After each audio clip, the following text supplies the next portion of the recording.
We've got some massive Microsoft layoffs. We've got some news about Deadpool 3. We've also got some news about Daredevil Born Again, which makes Daredevil Born Again more like Daredevil Season 4. And we're going to be reviewing the brand new that's just dropped on Amazon Prime, Saltburn, which, oh my God, it's going to make you gag, question a lot of things, but I can't wait to dive into that. But before we do, you guys know what comes up next. Welcome to the Light, Camera, Rant Podcast. Your source for the latest on movies, TV shows, and video games. Get ready for ranting, raving, and reviewing. Here is your host, Lee. Welcome back for another episode, everybody. And for the ranters, ravers, moviegoers, video game fanatics, all of them, as always, thank you very much for tuning in for another episode. And look, we in the past week, we got a wonderful little bit of news yesterday. We actually got a notification that we broke 4 million views for the YouTube channel, which is insane. And I think everybody who's been tuning in for the show for that's mind-boggling and fantastic and so heartwarming to hear that so many people have tuned in or watched the video, even if it's for like 2 seconds or listen to the podcast for just 2 seconds. Thank you so much. And I appreciate it greatly. And it just warms my heart. And yeah, I woke up and I saw that notification. I was like, oh, what's this for? I thought, oh, holy shit. Yes. So thank you very much for everybody for that. And I did say towards the end of the last episode that I had a very small announcement to make, which is we've just opened our brand new merch store. Which we've joined. This new store is called Spring, which is, I think, the fancier version of Teespring. We've joined them, which now that new shop's open, now you can go onto YouTube, Facebook, Instagram, or you can view the shop of all the merch. It's all on there. And I'm pretty sure now, because the manufacturing is in America and Europe, I think for anyone internationally, it's a lot cheaper for you guys. So if you do want to buy, it's cheaper if you do want to purchase. For Australia, for us, I think it's the same price where it was normally. But look, every little bit helps. The new store's up. Go check it out. We're going to be adding a lot more over the next few months, but it's up, it's live, and definitely let me know what you think about it. And when you go check it out. But that was my little bit of announcement. The new merch store is open, live, Facebook, Instagram, YouTube. Go check it out. Now, let's dive into the news. We have had a big week, which I'm so excited for. And one of the things I got to talk over the very start is Invincible Season 2, Part 2. We finally have a release date for that. That will be streaming on Amazon Prime on March the 14th. And look, I know that might not be a really big thing, but it's just the fact that we now have a date. It annoys me so. I understand from a business aspect, but it just annoys me when they split up a season. Like they split up Stranger Things. I remember they split up Lucifer, and they split up BoJack. And I know that's just Netflix, but Amazon have split Invincible. So I'm glad we got the second half. March the 14th. Lock that in. It's how the season ended last year.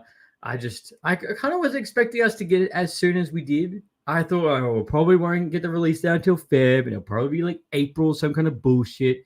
But no, it's coming out a lot sooner than I thought, which is an absolute win. Something else that's also coming out, the Marvels. The Marvels will be dropping on Disney Plus on Feb the 7th. Streaming on Disney Plus. Hope everyone's excited for that. I know a lot of people probably won't be excited for it, but we will. It's coming out. And if you haven't caught this film, either if you're hesitant or you've seen the reviews for it, if you're a Marvel fan, I still highly recommend give it a chance. Trust me, it is a solid film. Yes, it does have some question parts, which every film does.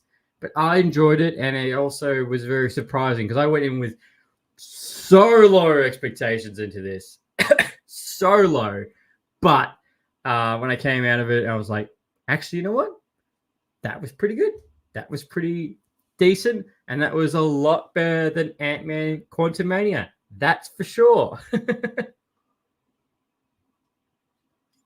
But yes, that is streaming on Feb the 7th. Also, now this was a surprise? No. How soon? No, because you gotta keep milking that same franchise cow.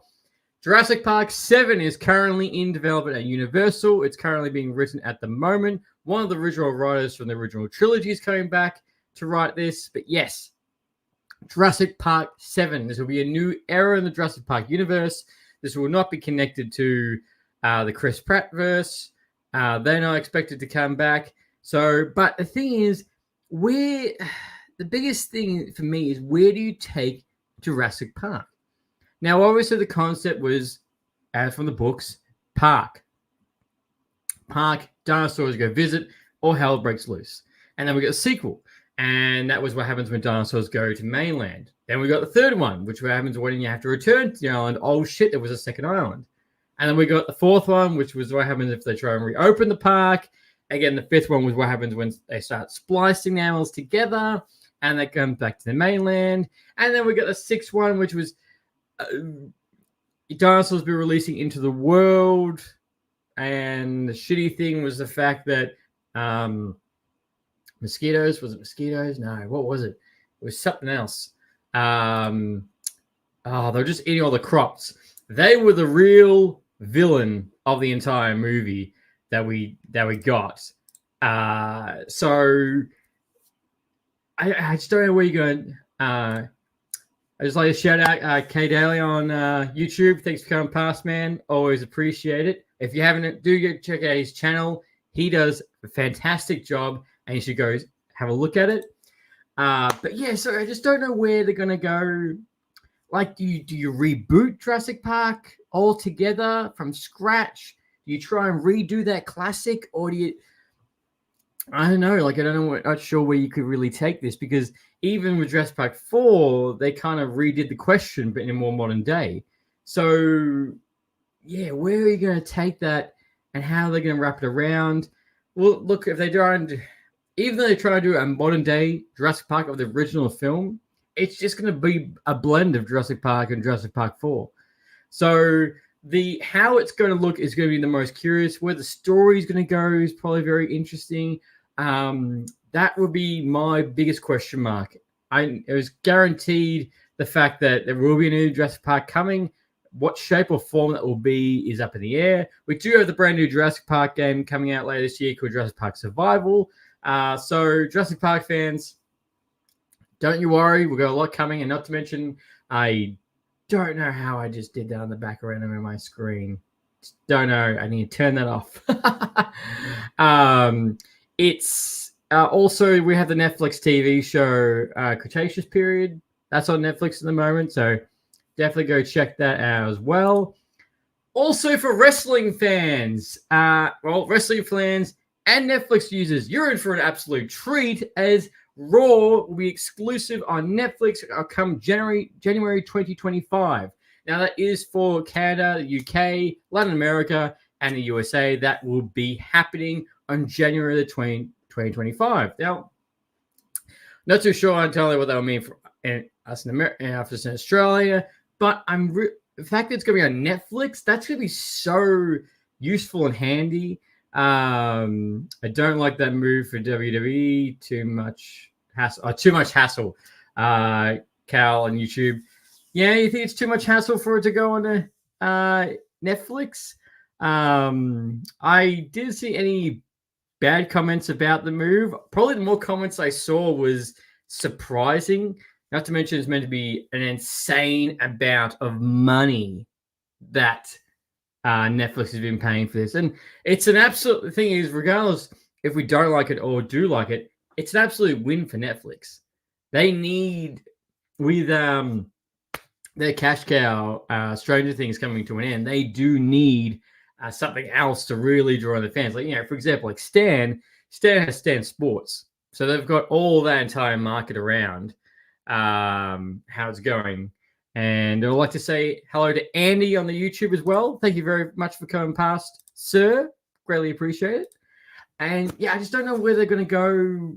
Sorry, don't know where you're going to go. But regardless, if we like it or not, WWE is going to Netflix, and it's an absolute win for Netflix. And exactly right. It will be the first live programming show on Netflix as well. So it's how much you're going to get with. It's probably just going to be Raw at this stage.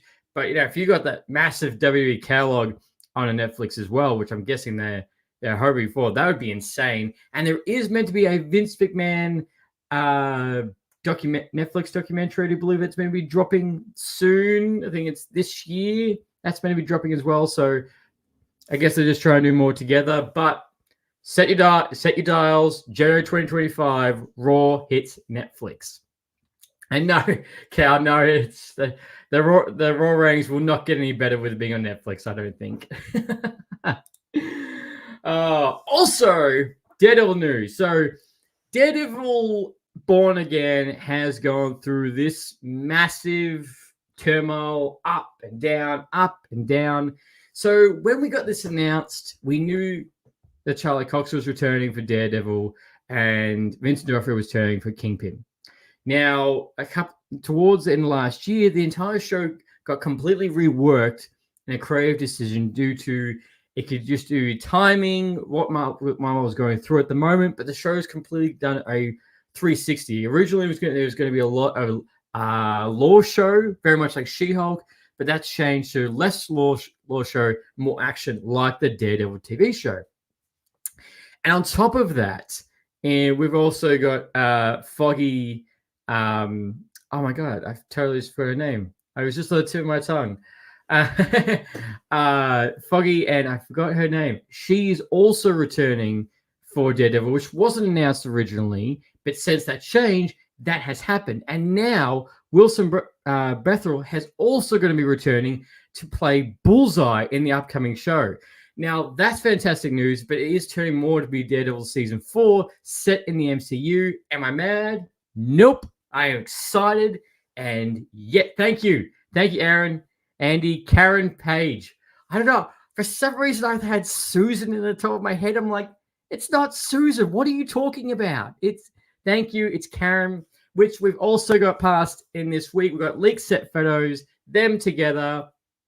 As was predicted at the end, Echo, that Wilson Fisk will be running for mayor, which you can see in the ratings is the fact that he's going up with a newspaper.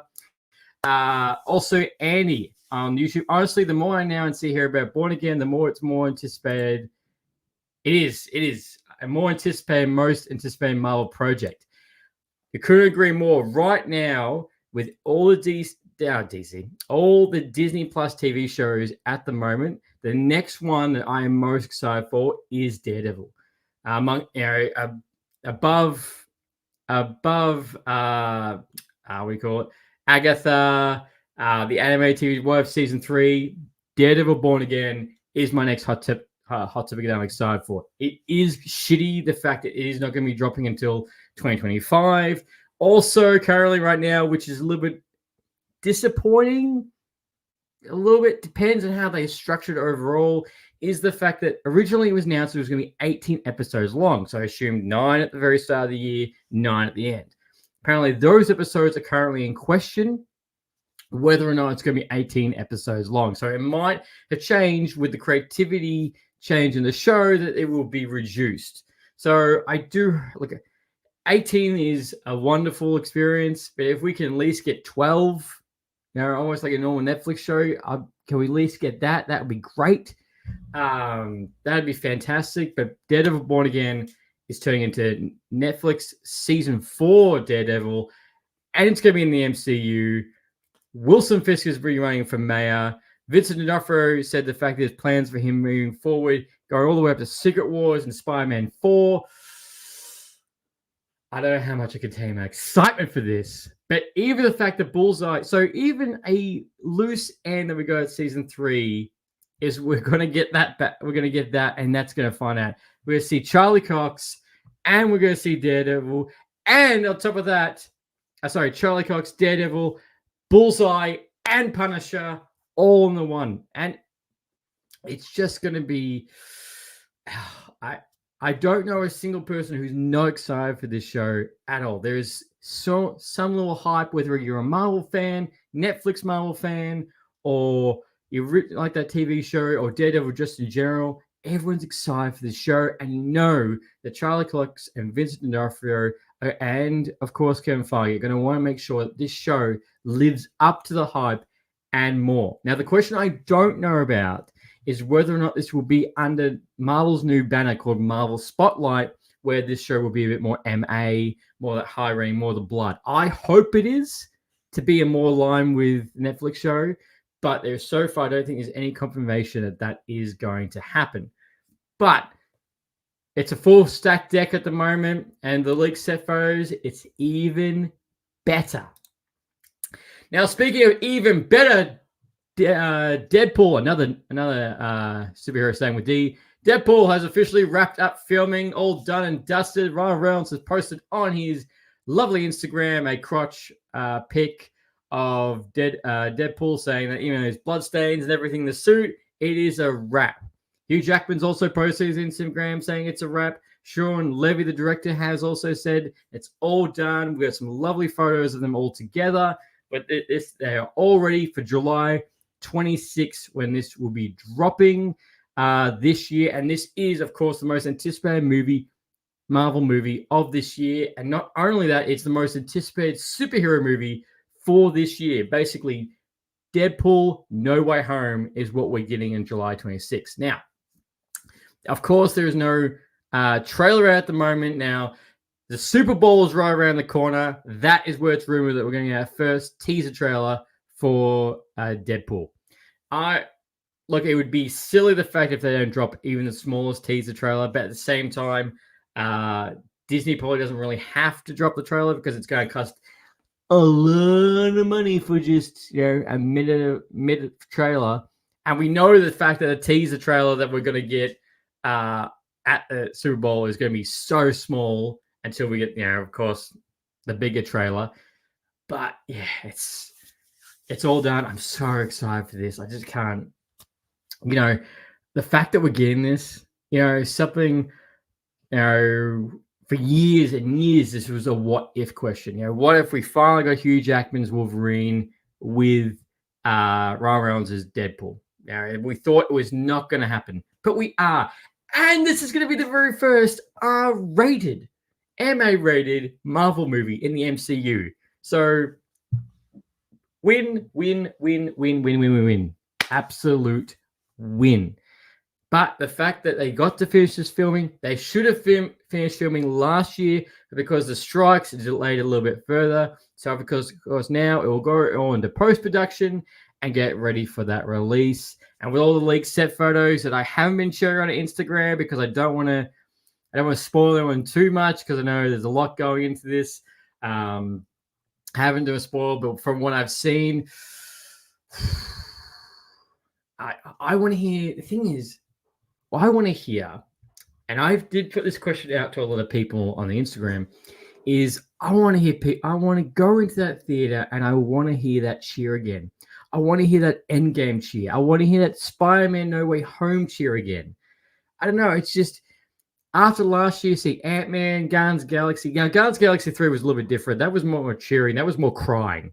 That was a lot more crying than anything.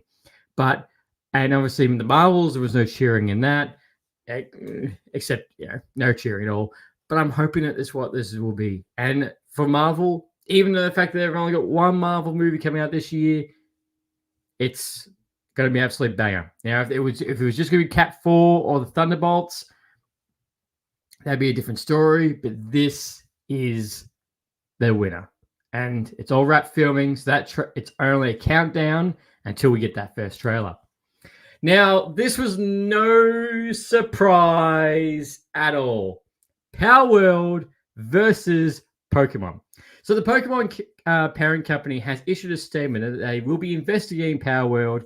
The fact if there is any copyright infringement, any copyright issues on the animals, and that they will take proceedings against this.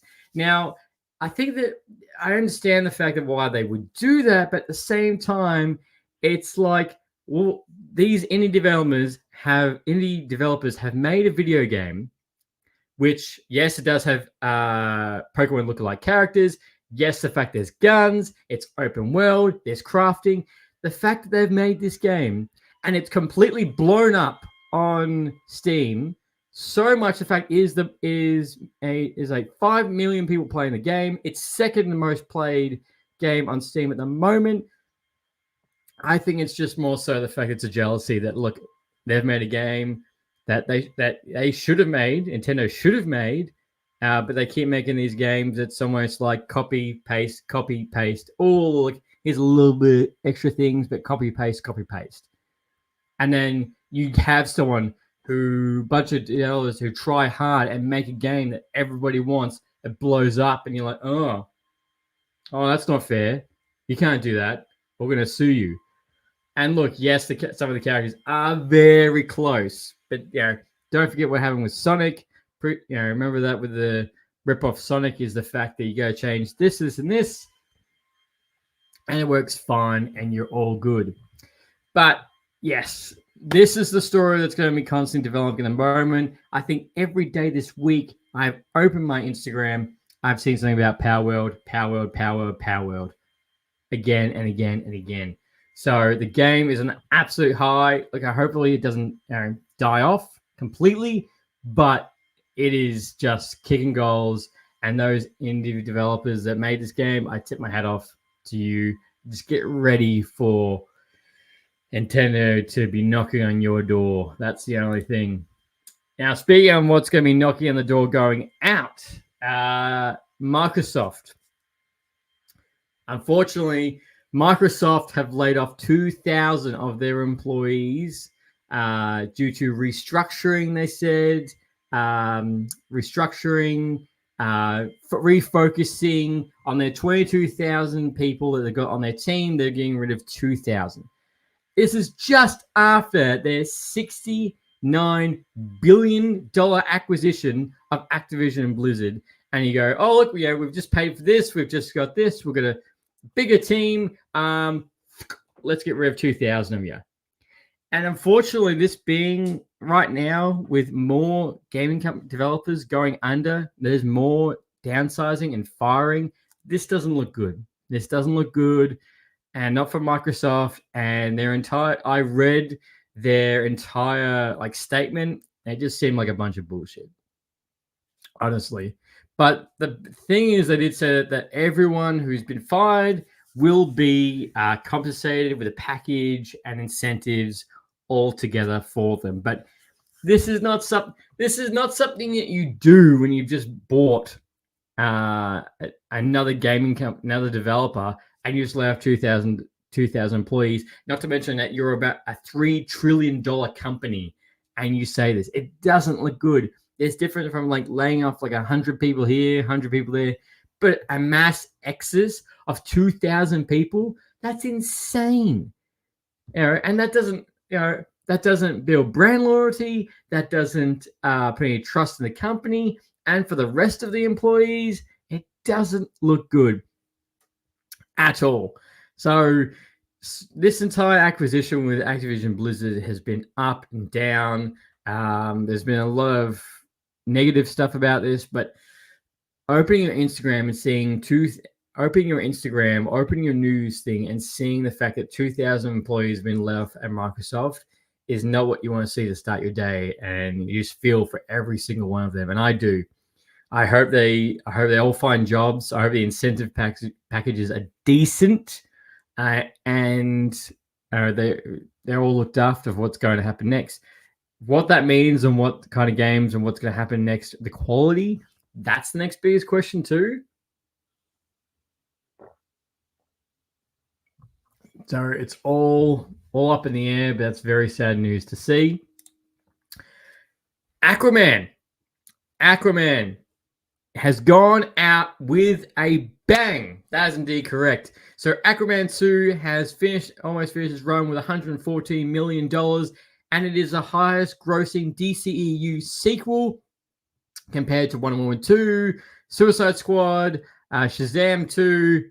Aquaman takes the cake, which proves the point that Aquaman went out with a bang. Jason Momoa is fantastic in this role, and the fact that Aquaman was the best out of all the spin-offs. Aquaman was the best. It got the $1 billion. Its sequel's done the best. And if you haven't gone and seen Aquaman 2, please definitely go check it out. It is, don't have your expectations up here, have your expectations down here, and you'll be pleasantly surprised. But Aquaman, with the end of DCEU, Aquaman still makes bank and is the highest grossing sequel. So I tip my hat off to the entire crew. Also, Knives Out fans and Glass Onion fans, you should be very happy that the third movie is currently in development and it starts shooting this year. So I highly expect probably a late 2025 release for Netflix. But your next murder mystery is coming around the corner and it starts shooting. But it's one of those movies that keeps you guessing, and it's right to the very end of like a whodunit, massive whodunit. But I know there's a big audience for the Knives Out trilogy, but that is indeed coming to an end, and the new movie will be coming out next year, but starts filming very, very soon. Now, Thunderbolts. Thunderbolts is obviously the Suicide Squad version for Marvel. Now, that was meant to start principal photography very soon. However, David Yen has had to drop out due to scheduling conflicts due to the delays because of the actor strike and the writer strike. So there's a giant race with Marvel trying to find the next person to play Sentry, which is Sentry is basically Marvel's Superman, and is meant to be the main villain for the Thunderbolts. Now, so far the top pick is Lewis Pullman from Top Gun. He's looking to be the top pick from Marvel. Rumored to be the top pick for Marvel to play the titular character, which I think he would do a fantastic job. He was great in Top Gun. My top pick would be Henry Cavill, but obviously you can't do that because of his scheduling and age and however you like to put it. But this could be very much your next perfect for the evil Superman version in the Marvel Cinematic Universe for Thunderbolts. And look, I do hope he gets hired. I do hope he does a great job. Hope they do it quickly, because I know that Marvel cannot afford another delay. Oh, God, they can't. I don't know what else. COVID, striking. Oh, there's just so much that's hit Marvel. Just bang on, bang on. Now, this is going to be Marvel's next big battle. Now, it's very rumored. Obviously, Spider-Man 4 is in active development, script writing. However, the current rumor right now is that we might have another Marvel versus Sony fight on our hands, which the reason being is that Marvel is looking to go in a more direction, more street level, Hawkeye, Wilson Fisk, and more bring this Spider-Man back to the ground level, opposed to being, obviously outer-worldly, multiverse, bring it right down, and obviously bring in Miles Morales, which we do hope. However, Sony kind of wants to go in the direction of bringing back Andrew Garfield and Tobey Maguire and do another multiverse movie. And I said this, absolutely not. We do not need another multiverse movie with Andrew Garfield and Tobey Maguire. We got that. It was a banger. It was fantastic. It lived up to the hype. It was great. And yes, Tobey Maguire, Andrew Garfield can pop up in different movies. Madam Web Around the Corner, Venom, Secret Wars. They can pop up there. But I don't want to see them in a Spider-Man 4. I want to see Spider-Man versus other villains like Mr. Negative, or have Miles Morales. I don't need to see them again. I want this to be Spider-Man's movie, not Spider-Man. This is Spider-Man. And it's just, Andy, sorry, just want the money. At least Marvel care about the story. Yes, that's exactly right. Sony want the money, Marvel want the story. And you know that Kevin Feige, as I keep saying, Kevin Feige is a fan. He's going to want to do what's right, and he's not going to do anything just for to make the money. And we know, and I don't care what you say. If you look at the entire MCU, you can't say he's done anything. He's going, oh, it's just all about that paycheck and what to get.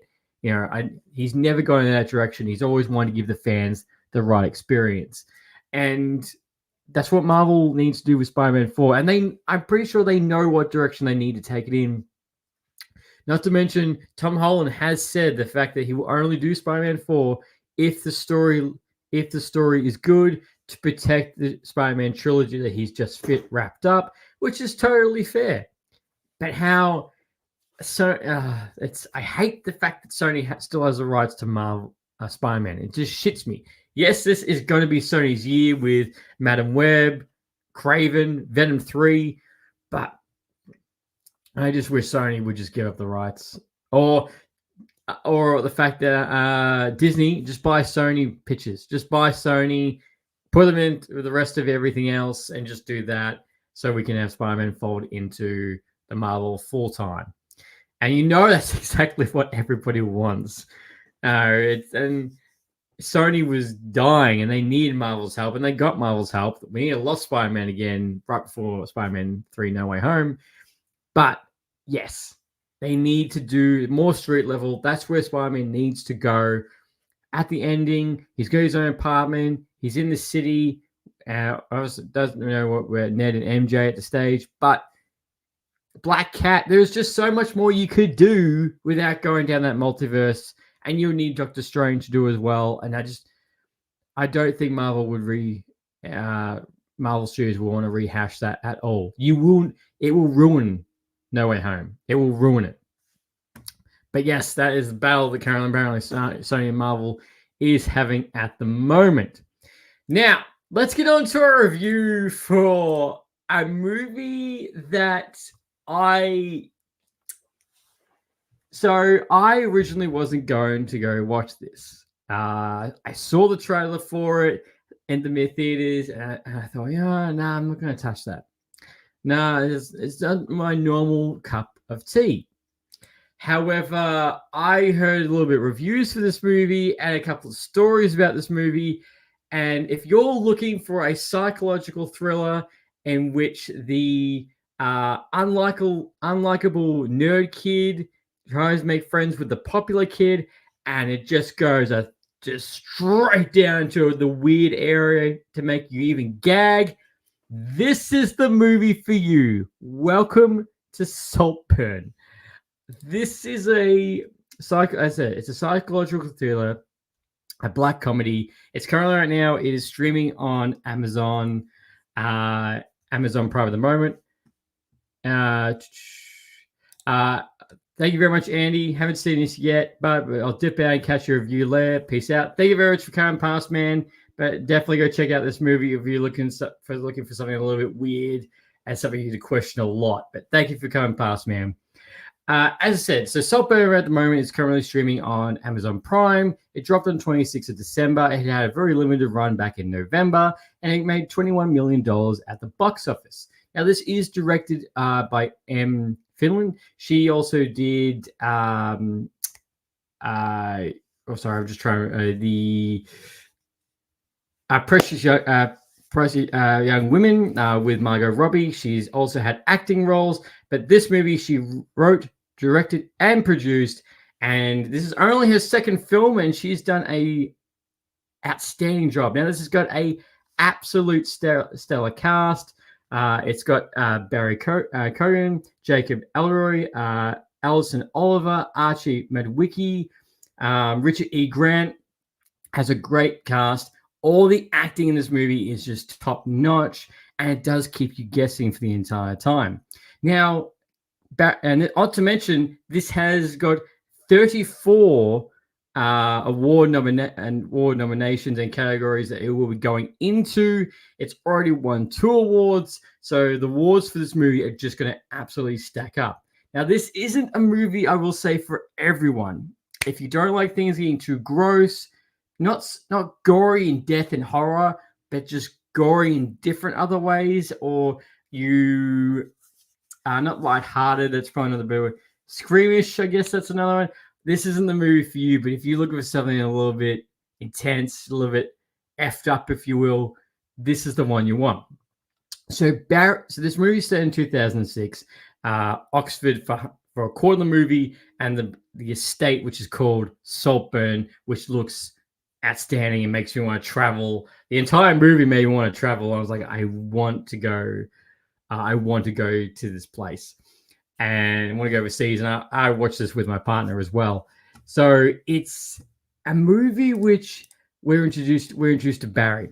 Sorry, we're introduced to Oliver Quick, who's played by Barry Cohen, and he does a great job. So he gets accepted into the school. He's basically the little weird kid. He makes a friend with Michael, which is a bloke that he's only in for a quarter of the film. He's a weird unit in which he basically yells in front of everybody because he doesn't get a sum. He's asking for it. He's like, oh, I can do any sum in my head. He's like, give me a number. He's like, I don't want to. He's like, give me a number. I don't want to. He's like, give me a number. And he's like, okay. You're introduced to the weird kid. You're at the weird group right there. And as as Oliver's going through the school, he sees Felix, played by Jacob Elordi. He is the popular kid, and we can hear the voiceover of Oliver talking about how he met him, how he loved him, how everybody loved him. Women threw him at themselves at him. He could do anything, and you could see the fact he tries to become friends with him. And I will also say, spoilers, left, right, and center if you haven't seen this film. But as I mentioned, go catch this. So as he's trying to make friends with Felix, he goes on. He goes, has any money? He tries to, and then Felix does become friends with him. He helps him, tries to get in with the popular groups, and Archie, Midori's character Farley, hates him. A little bit of a dick to him the entire film. And I didn't even realize until the end of the movie that that's actually the same guy who played what's the name in the Gran Turismo movie. I can remember the last name. We could do it, but it was not. I can't remember the full name. John, I think it was John, the star in that film. I was like, look at him going, God, I've seen you somewhere. It's like, that's right. I've seen you in a car. Gran Turismo. That's where it was. If you haven't seen the Gran Turismo movie, you need to go check that out. But yes, basically, Farley is a dick to him, doesn't like him joining the group. And what happens is Oliver graduates, all done, dusted. And then Felix says, come with me, come to go stay with me during the summer. Because Oliver does say his dad passes away, his mom's a drug addict, and all this, feel sorry for me. And they do go to the house, and then when they go to his house, it's all new for him. It's weird, it's like, oh my god, what's going on? Which he does meet his eccentric family members, his mom, his dad, all his sister as well, all of them, and it turns into. As the story progresses, his family really like him. Farley still don't like him in the entire thing, but they are all liking him. He's trying to also still get Felix. Oliver's still trying to get Felix's attention to the weird level. There is a scene which you hear anyone talk about. There is a bar scene in which, it makes your skin crawl. So as I'm saying this, they have their bedrooms are connected. So they've got one bathroom in between. And Felix, enjoys himself in the bathtub, which Oliver does fine. And you do see the scene where she does, like a Slurpee. Slurpee, what you do with the Slurpee is what he did to that drain. And, that's one scene. That is one scene. And then that makes you skin crawl, which you'll hear a lot of people talk about. This is the infamous scene. There is a second infamous scene, which I don't know if you remember Step Brothers, when Jonah Hill dances with that girl. He gets something on his leg. And so something Brothers, if you remember that yes, that goes into a bit of a scene like that with his sister as well. With his sort of Venita, that turns into that scene because he's really trying to get close to Felix so that he will take down anyone in between. And then he also has this weird scene with Archie, Farley, sorry, as well. It's just these scenes that you see that he tries to do to get power over everybody is just so weird and intense. And you're just watching going, what the fuck? Like you're just watching WTF the whole time, and it just becomes obsessive. He does. And then as this unfolds, it gets to the point where Felix tries to do the right thing and takes Oliver back to his parents' place to be, you need to really connect with your mom, because she's a drug addict and everything. And that turns into a thing because Felix finds out his mom's not a drug addict, his dad's alive. Oliver's been lying to him the entire time. But at the time they do that, it's also Oliver's birthday, and they had this massive birthday for him, massive 100 people. And there's a scene where they go to say happy birthday, and you can hear people forget his name. People don't know why he's there. People aren't celebrating for him. People are just there for the party. They barely remember his name, and they have this big party. And what happens at the party is Oliver confronts Felix with everything going on and says, I love you. We can still be friends. And Felix is like, no, get away from me. That's it. They do it in the maze. There's a maze in this as well. I'm never going to a maze like that. No, thank you. And unfortunately, next morning you find out that Felix died, which is alluded to that he OD because of Farley, because you can see they're having drugs at there. And then Farley gets cut off. He can't be with the family. He's out. He's gone. And that's it. Farley is gone. And it's very sad. And you see the family really try to go have lunch, still process normally what's everything going on. And you just see how distort everybody is of going on. They're trying to, the only person who's almost continuing their day is Oliver, trying his best. And then they have the funeral scene, which it's another weird scene with what he does. If someone really loves the dirt on top of a grave, just really loves the dirt on top of a grave, I will let you have that picture of what's going on. And then what happens is Venitra, she also confronts Oliver, which then you find out in the bathtub, which the next morning she dies. And then Oliver has to leave. He tries to stay, but Dad says, no, you've got to go. That gets into a bit of a weird scene. He does leave. But this is all still going on. He leaves. The dad dies, and he bumps into the mum again. He bumps into the mum at a cafe after she dies. He comes back to Saltburn, and she starts to die.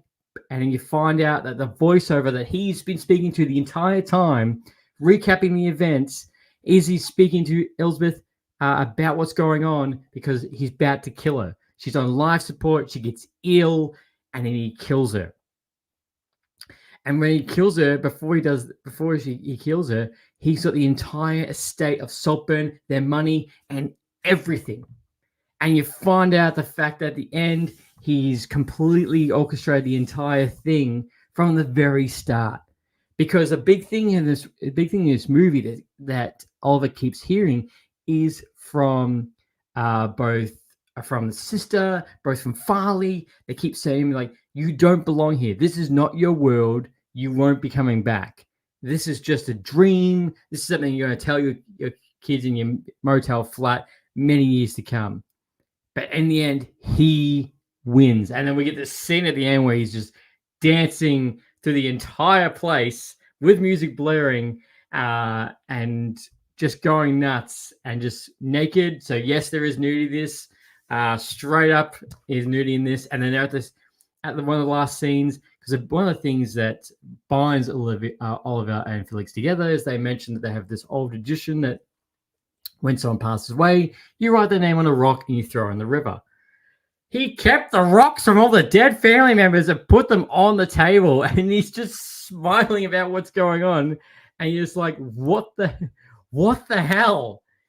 So this movie, it's interesting. It's just where it's shot. It's a little bit colorful. It's only based in 2006, but it goes from just that kid who wants to be part of the friend group to I'll do anything to get in the friend group, with that subtly killing everybody, to some effed up scenes that go make you gag, and straight back down going what WTF,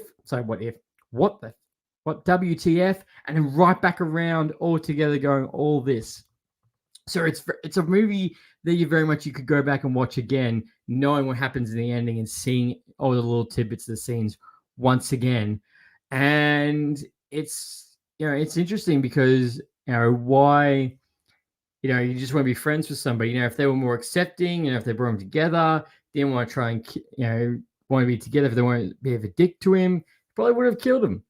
He would have probably tried to kill all of them and just been his friend straight up, and that's it. He probably would have tried and taken over everything, which he won in the end. And you do get the massive recap scene where he sees where he does everything. And let's mark my words on the YouTube. Thanks for coming past. Appreciate it, man.